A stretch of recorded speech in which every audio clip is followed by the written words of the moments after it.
Epstein Files, Copperas Cove, Texas. Here we go. My daughter would go to the Copperas Cove Library and kind of hang out in the teen zone. She ultimately met a young man there that would frequent the teen zone, and he taught her how to play cards. This certain type of cards that she was playing, she could never win. So when she finally won this card game, she decided to get his phone and take a picture of the winning card game and a picture of her face, kind of like bragging rights, so that every time he opened his phone, he would see a picture of her face and a picture of this card game that she finally won. When she accessed his camera roll, she saw that he had over 3,000 pictures and videos. These thumbnail images seemed to be of children, so she tapped one and a video started playing. The graphics, the details, the images, as she explained it, has been too much for me to endure. I can be just sitting still, and out of nowhere, my heart starts to race.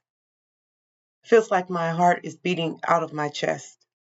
And to talk about it is even worse. I've had to redo this part of the video several times because it is so traumatic to me. This video, as she described it, was of what appeared to be a 5 to 6-year-old little girl being full-on raped by a grown man. After she saw this very small portion of this video, she attempted to close it down really quick and put the phone down so that he wouldn't detect what she had seen. After he left, she started to mentally break. Images kept replaying in her head. She alerted the staff, and I came and picked her up. The next day, Copperas Cove Police Department was notified of this incident. They needed me and my daughter's cooperation and my daughter's statement to be able to press these charges. That is, to start an investigation and be able to bring charges against this man for these things. This means she needed to relive the details of the things that she saw. She needed to ask, or that is, answer certain questions that was asked of her by the detectives, constantly having to relive this in her mind. How do you know it was a little girl? Was there hair? Was it a midget? Was it a man? What happened? Where did it happen? Forcing her to go deeper into her psyche to be able to answer these questions over and over again. I won't go into further details, but there was more. After a couple days, my daughter started showing signs of anxiety, of trauma from this whole horrible experience. So I reached out to the Copperas Cove Police Department and I requested therapy for my daughter and for myself.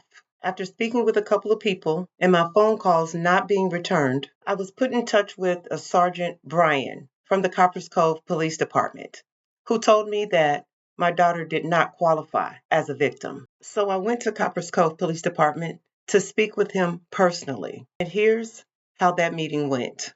I just had a quick question. I don't think it's going to take too long, but we can see. They just said you wanted to speak to me, so I wasn't sure. Yeah. Better be, see it. But, so here's the thing. I was wondering, where'd you get the information from? Who told you that my daughter was not a victim? What do you mean? Did we talk on the phone? Wasn't you? Yes, that we that talked was me. Yeah, I was the one who called you back earlier. Yeah. And so you basically told me that crime victims is for victims and that she's not a victim because she didn't get molested. She wasn't one of the ones on the... I'm saying, what I clarified is the victims in that case are technically the juveniles portrayed on the phone. Okay. According to the district attorney's office, she does not qualify for victims compensation through their office based on her, I would say, how she was involved in the case. Okay. So that's from the district attorney's office. Okay. And that's what I was asking. When you say from the office, who in particular? Crime victims.